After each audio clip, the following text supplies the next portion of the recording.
Hey guys, it's social media producer Tom Barnes. This is the Chicago scene, and yep, how about that? Guess where I am?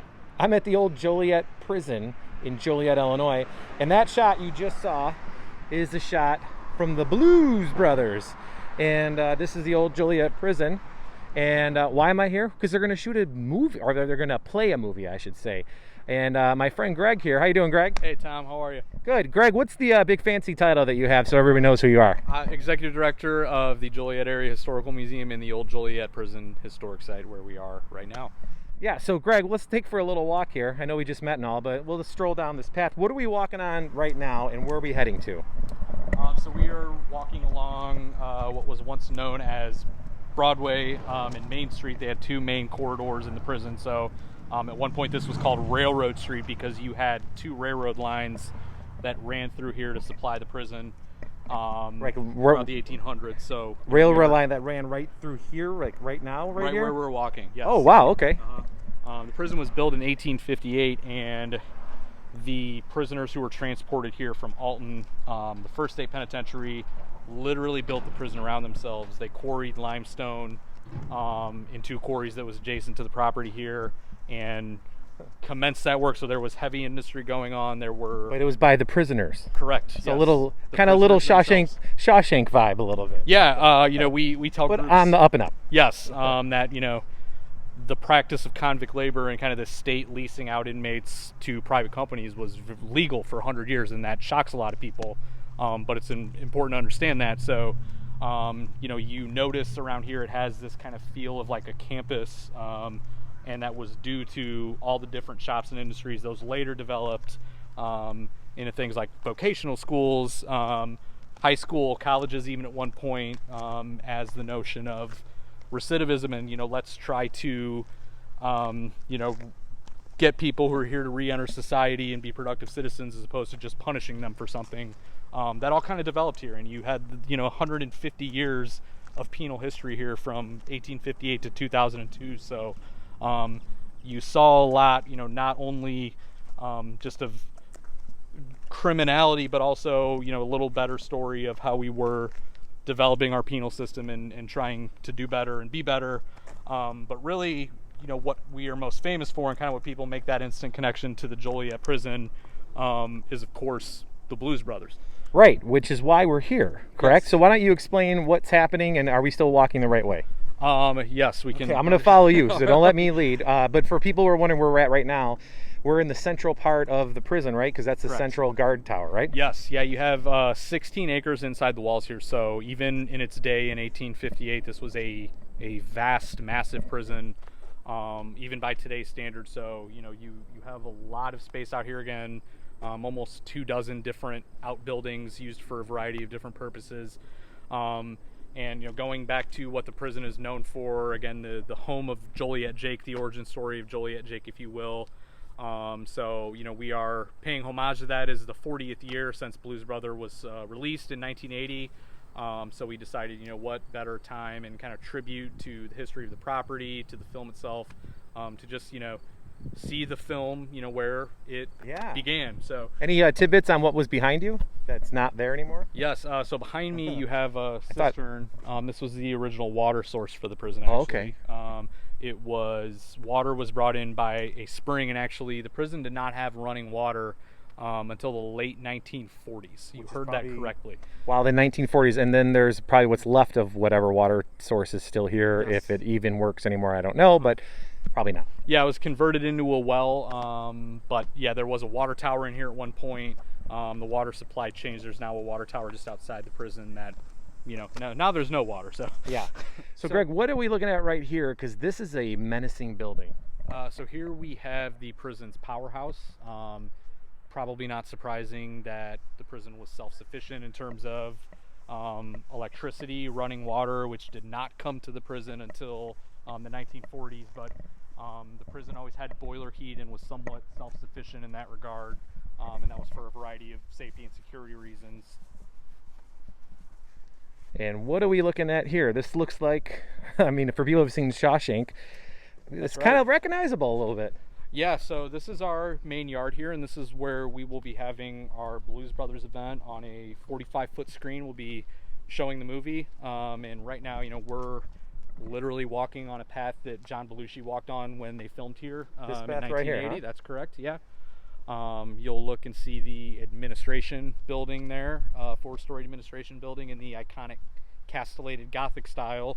If that building looks familiar, it was actually designed by W.W. Boyington, who did the Chicago Water Tower. Oh, yeah, for sure. And he also, The the same Chicago stone. Water, yes, it's the exact same stone, Joliet limestone. So I would argue this is a much better example of his work. But, you really, as you're kind of looking around the yard here, you see despite, buildings that were built in different times, in some cases 100 years apart, you do have kind of a uniform feel with the Joliet limestone.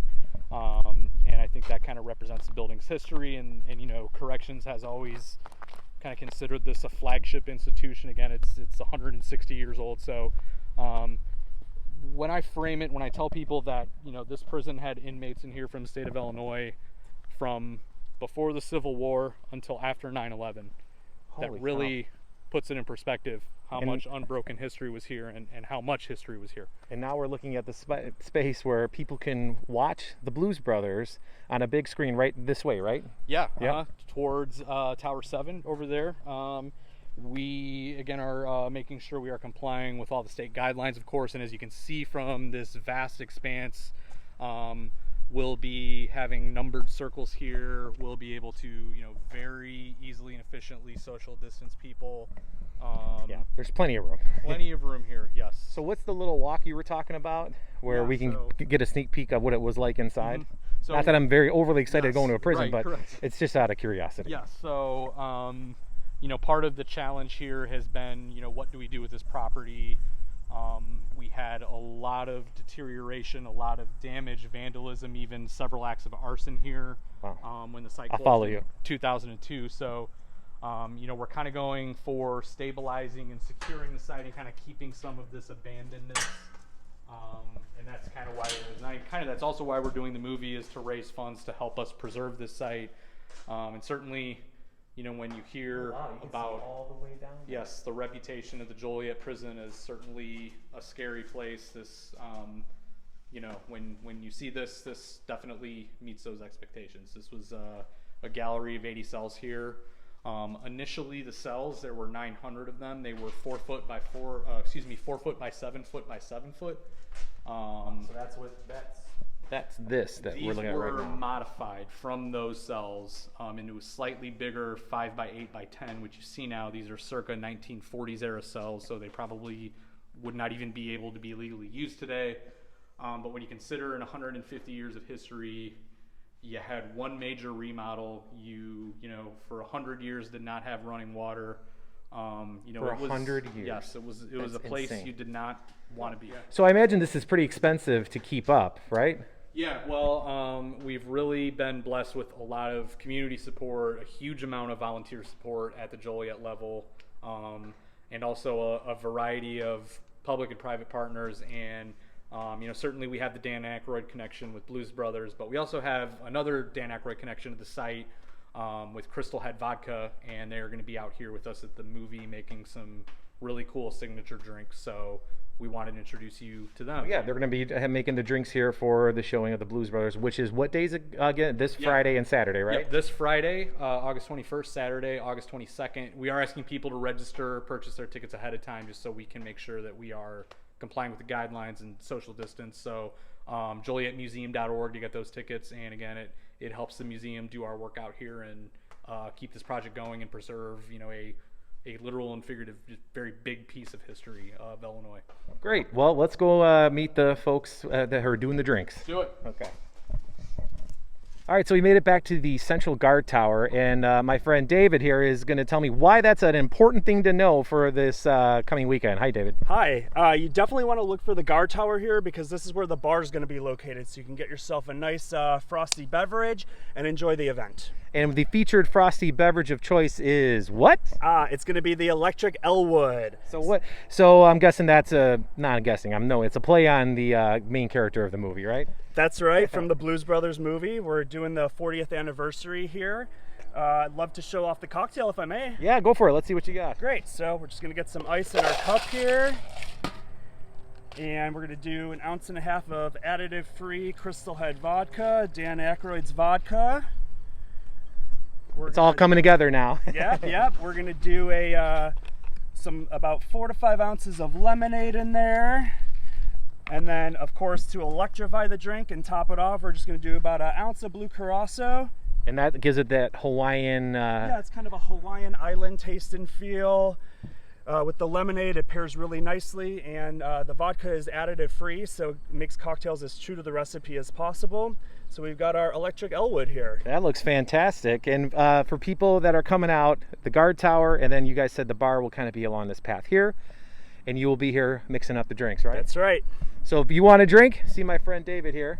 If you want history of the prison, my friend Greg, right? No pressure. You'll be out here, no pressure, Greg. Yeah, People come up to you and ask you anything they want. We have some signage and some displays that talk all about the history of the prison. So to kind of celebrate its role in pop culture with the Blues Brothers, as well as its, for better or worse history here in Illinois. It'll be quite a weekend for us. So we hope people will make it out. Can't wait. Thank you both guys, and we'll see you over at the movie site. How cool is that? The Blues Brothers at Joliet Prison. They're showing it 2 nights here at the prison, which is right behind me. Friday and Saturday night here at the old Joliet Jake Stomping Grounds. Check the website that Greg told you about. If you like the Chicago scene and you got a place that I should check out, TBARNAS at WGNTV.com, TBarnas at WGNTV.com. Look at it, it's legit. That's the old receiving area, and that's where the prisoners would come in way back in the day, and that's the train that still rolls through here. History all around us. That's the Chicago scene for today. Thanks for watching. I'll see you later.